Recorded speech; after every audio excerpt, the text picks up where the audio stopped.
celebrating 30 years of phenomenal trend forecasting.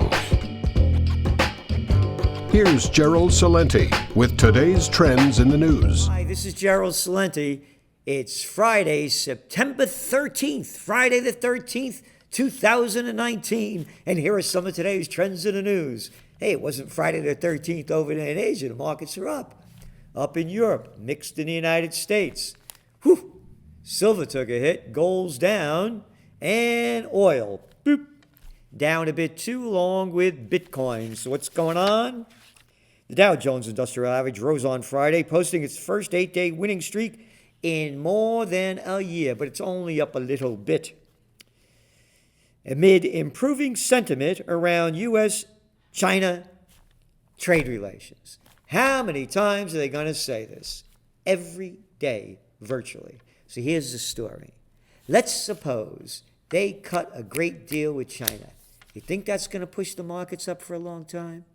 No, because it's not the trade wars that's slowing down the global economy. As I keep pointing out, hey, how about those car sales over there in India, huh? Yeah, they're only down 41%. Nothing to do with trade. Has to do with no dough. That's right, because the monetary methadone that they shot into the bull to keep it running is running out. And what else do we have here? The Dow finished Friday's session 0.7 below an intraday high, and the S&P 500 was also within striking distance of its all-time high. So here you go. If the trade wars really meant anything, do you think the Dow and the S&P would be that far from new highs? No, because all they're feeding us one day after another is nothing more than bullshit. You got it. And what else do we have? Gold prices eased on Friday, heading for the third straight weekly fall as positive U.S. retail sales data and hopes for a thaw in Sino-U.S. trade tensions lifted equities and yields to multi-week highs. So the reality is they keep pumping more cheap dough into it. Central banks keep lowering interest rates. Gold is going to have its ups and downs, but as I see it, in your trend alert, how low will gold go? How high will it rise? The answers are all there, and the high is a lot higher than the low. So, oil falls as demand concern contends with U.S.-China trade hopes. So oil prices went down, even though China and the United States may strike a deal, because there's a global slowdown. And here we go.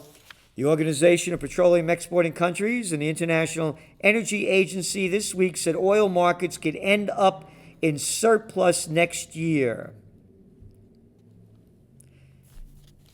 So, what are they going to do? They're talking about cutting back more oil than they're putting on the markets right now. And remember, with oil prices at the $60 level, a lot of OPEC countries are in trouble because they need oil prices a much higher rate than that to keep their economies from going down. As I mentioned, Saudi Arabia, they say it's about $100 a barrel. So they're only about halfway there, a little better. Yeah. 40% to go. ECB is running out of options because yesterday, Draghi calls for urgent spending surge as he relaunches stimulus. Isn't that nice? He relaunches stimulus. Draghi did. Yeah, the former Goldman Sachs cat, playing head of the European Central Bank. But he's going to be out there soon. And the former head of the International Monetary Fund, Christine Lagarde, is going to take his place. And by the way, a woman is going to take Christine Lagarde's place at the IMF. So if only women were in charge. Yeah, the International Federation.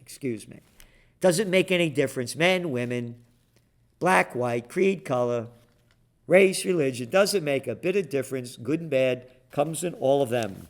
So what do we have here? European central banks are acting quickly, Mr. Trump tweeted. They're trying to succeed in depreciating the euro against the very strong dollar, hurting U.S. exports. And the Fed sits and sits and sits. They get paid to borrow money while we are paying interest. So Trump wants to lower interest rates, and he will. The Fed meets next week. How low will they go? Well, they're talking 25 basis points. So that'll bring it to 1.75 interest rate. When the Great Recession hit in 2008, they were at 5. So they could go only now 1.75 lower. And other quotes here. The Eurozone faced more protracted weakness than previously thought, mainly because of the global trade slowdown, Mr. Draghi added. The ECB cut its forecast for growth in the 19-member single currency zone this year by 10 basis points to 1.1%. 1.1% growth in the whole Eurozone. That's not a lot of growth. So they're running out of options. They're also going to do more quantitative easing. Yeah, we're going to buy more corporate bonds and government bonds. About 20 billion euros a month, and they may put more into it. The ECB tried to lower borrowing costs for companies by buying almost $3.2 trillion of debt. That's 3 trillion euros, 3.2 trillion in dollars, including 180 billion in corporate bonds. That's what they did before. Corporate bonds. So the big guys get a break. This is corporatism. They're not supposed to be doing this. And that's why the bigs keep getting bigger and everybody else keeps getting poorer. So, what else do we have here? In the Eurozone and Japan, about 70% of government bonds now have a negative yield. And you're looking at the data over here, the countries that are in negative rates, it's one after another. Denmark cut interest rates. Its currency is tied to the euro, and it has negative interest rates for longer than any other country. The cut was the first reduction in rates for almost 4 years, taking Denmark back to equal its previous record low rate, you ready? Of minus 0.75%. You can't make this stuff up. Oh, Turkey cuts rates again in effort to pull out of downturn. All right, that's why gold prices, I forecast, will stay high because all of the cheap money they're pumping into the system. Beijing push to arrest slowing growth deemed too little, too late. So they lower that reserve requirement ratio so the banks really don't need any money to back them up to loan more dough. And they need to boost up their overbuilt real estate sector, which in which in China accounts for 25% of its GDP. So they're going to be doing more to keep trying to get that economy going. And it's not slowing down because of trade wars. It's just a slowdown. And if you don't think it's a slowdown, how about this? From today's Financial Times, IFO lowers German growth forecast for next 2 years. This is the fourth largest economy in the world, one of the biggest exporters in the world, high-quality products, high standard of living, and IFO is a top think tank that gets a lot of respect from economic forecasters and the financial institutions. The gloom hanging over the Eurozone economy is darkened after the IFO Institute cut its closely followed forecast for German growth over the next 2 years. The German economy is at risk of falling into recession. And the German economy shrank 0.1% in the second quarter, and they're looking at more decline in the next quarter. Germany reported the largest annual fall among the leading economies in terms of production contraction, with a 5.5% annual contraction. This is their lifeblood, and it's down 5.5%. The IFO cut its forecast for German gross domestic product growth this year to 0.5%. They're going to do everything they can to stimulate it because the fiscal policy only goes so far because the Germans don't want to go deep in debt. So the monetary policy, that cheap money, that's running out. So now you're going to see more fiscal policy. That means governments putting us deeper in debt to try to juice the economy, and you know it will fail. General Motors recalls 3.5 million trucks, SUVs over brakes. Regulators step up Nissan brake probe. 550,000 rogues. And what they do is people are complaining because their vehicles slam on the brakes for no reason. All this high-tech stuff. I keep mentioning this because people keep talking about driverless cars. Yeah, right. And European automakers bet on electric. See that one, huh? Yep, everything's going electric. No. You know why? Because hybrid vehicles and electric plug-ins accounted for 2.4% of overall vehicle sales in Europe. And they have much stricter emission controls than the rest of the world. They're antiquated systems. Batteries were invented in 1800. They need a new system. On to some other global information and also about America's love for war. U.S. is poised to send 150 troops to patrol northeast with the Turks in Syria, right? What right does America have to be there? It's illegal. Can anybody say illegal? It's illegal for Turkey to be there. The United States now has over 1,000 troops, depending on whose numbers you're looking at. And we're doing this without any consent of we the people or Congress.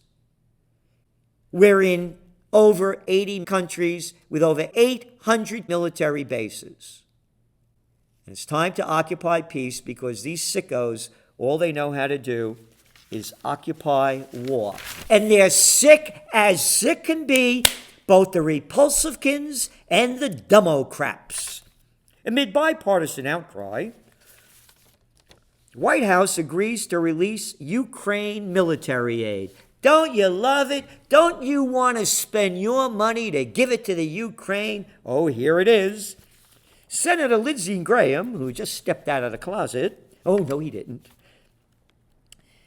of South Carolina, and Democrat from Illinois, Richard Durbin, said the administration told them that they would release $250 million, which is intended to train and equip Ukrainian forces against the Russian incursion. You're losers. You're stealing our money to give it to the military-industrial complex. Oh, isn't Ukraine right next to Russia? Hey, how far is the United States from Ukraine? No, we're everywhere. We're going to bring freedom and democracy there. Here, you ready? The delay promised a swift backlash. This Trump held back the funds. So that delay of the funds going prompted a swift backlash from Repulsivkins and Democrats in Congress, where there has been long, strong support from both parties for Ukraine's efforts to stave off Russian aggression. But United States aggression in Syria, in Libya, in Iraq, in Afghanistan. Oh, how about supplying all those weapons to kill all those Yemenis? What are you doing in Somalia? How about Sudan? When are we going to occupy peace? When you send enough money to make it happen. Send it to occupypeace.com. Because without peace, there will be no beauty, no joy, no freedom, no liberty, no love, and no advancement of society because they're stealing our money when we need it here to give it to the military, industrial, and intelligence complex. And I use that word intelligence. It's really an oxymoron because there's not an ounce of intelligence among those morons.